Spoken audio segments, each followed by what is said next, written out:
Microsoft Word 2003 Advanced Tables.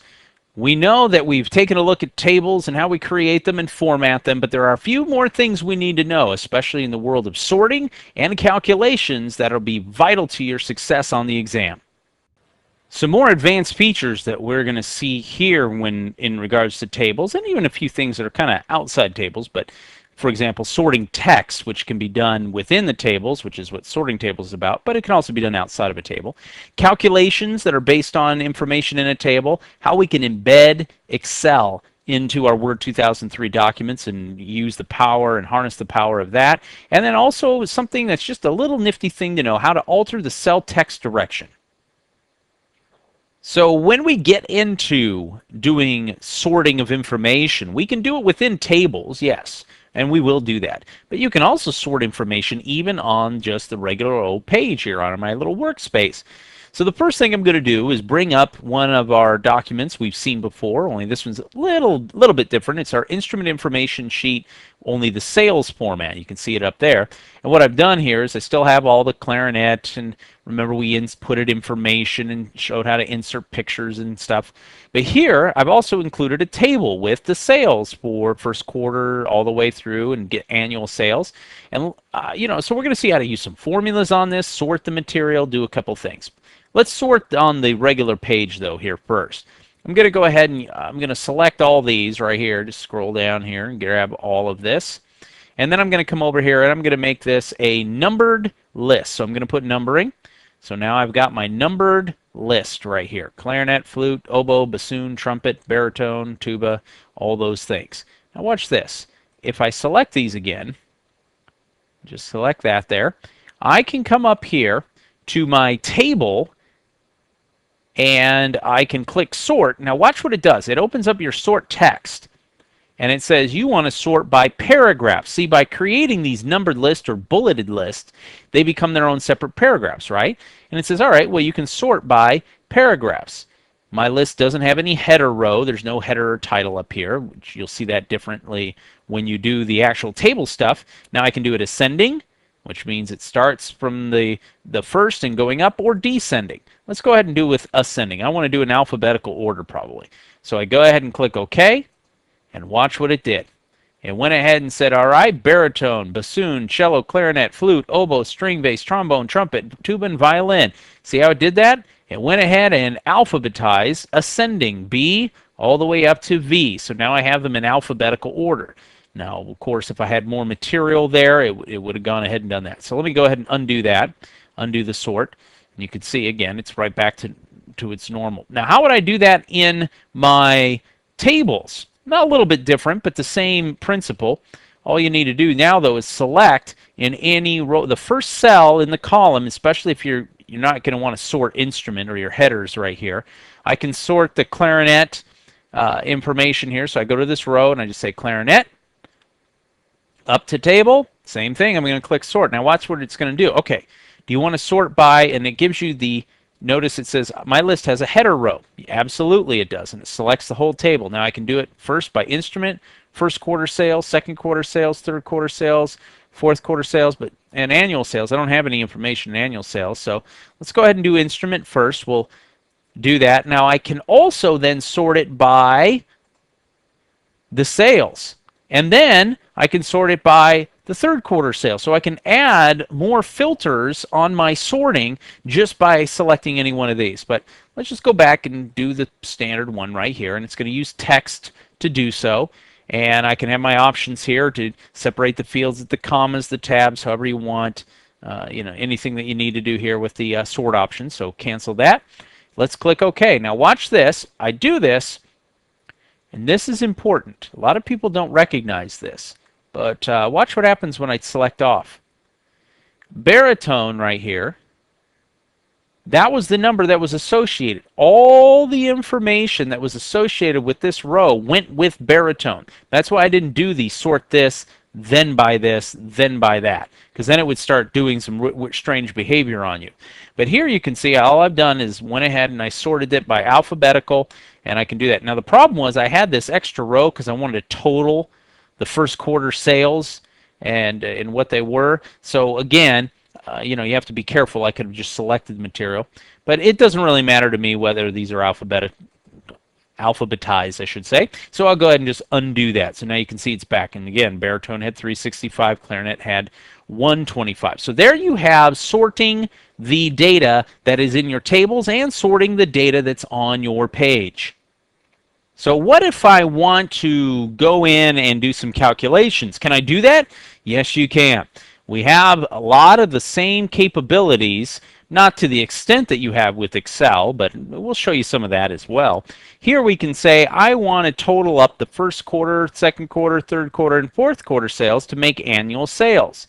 So what I would need to do is come over here to annual sales, and I would say, all right, I want to sum up all of this information. Now how I do that is I can come up here to table, go down to formula, and it says, all right, what do you want to do? I want to sum everything from the left. Now I want to do number format, and you can choose which one. You want to use regular numbers, you want to use percentages, you can use a dollar percent, and then you know, that kind of thing.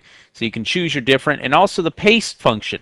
Do you want to do it with a defined account? Some of these you'll notice are all capabilities that we can have in our Excel. Not a lot of them, but I'm going to do a sum of everything from the left. So everything that comes from the left will be summed up. So if I click OK, it says, all right, the sum of the 125, 143, 753, 888 is 1909. Now I can keep on doing this by merely coming up to my table, my formula. Now, do I want to sum above? No, I want to sum to the left. So I can come over here and select here, left, and do this again. So I click OK, and now it sums up from the left. Now what it does is it starts guessing. Anytime you're in a table, it starts guessing you want to go down. So if I go over here and I want to total all the first quarter sales, same thing, table, come up to formula, and it does it from above. So I go ahead and click OK, and now it totals all of the first quarter sales that we have here. Same thing would be right here. I'll do this a little quicker. Formula, okay, table, formula. And you can see why you have much more flexibility in Excel than you do here. But I mean, for basic stuff, it works quite well. Just keep doing that. Table, go up to, missed my formula, and above.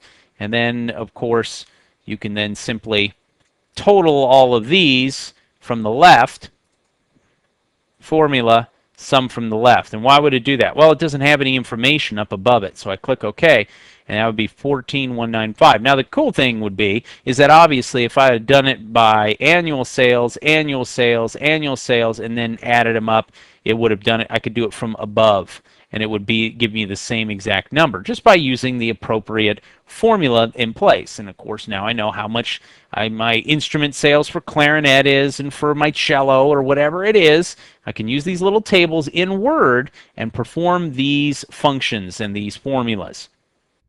So of course, if you really want the true power, you're not going to mess around with these tables. Now these tables are good for what they are for, but let me show you something.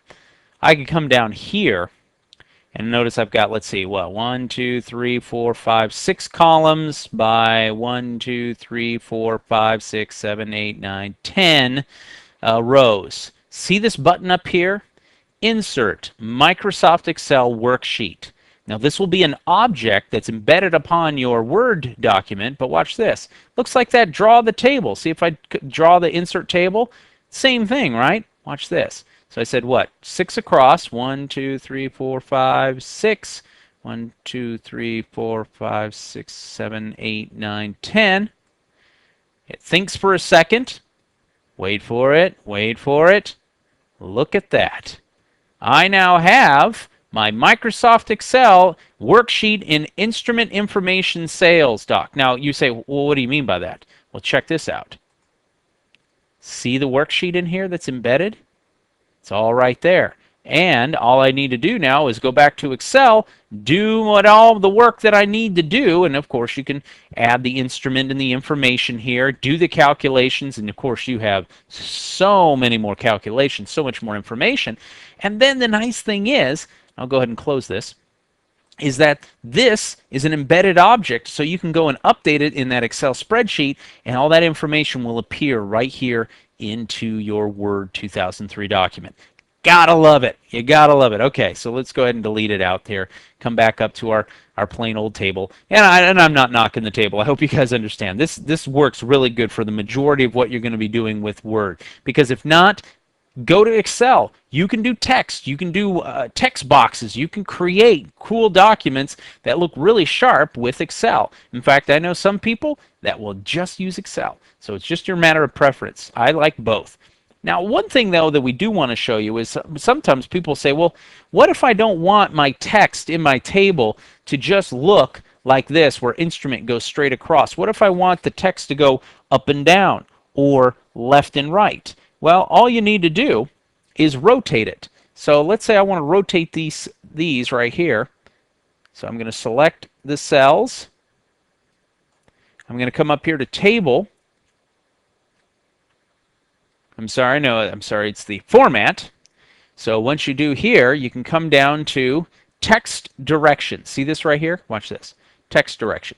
What direction? Right now, its text is like this, but I can change it to this way or this way, depending on how I want to do it. So I can go ahead and change the text direction.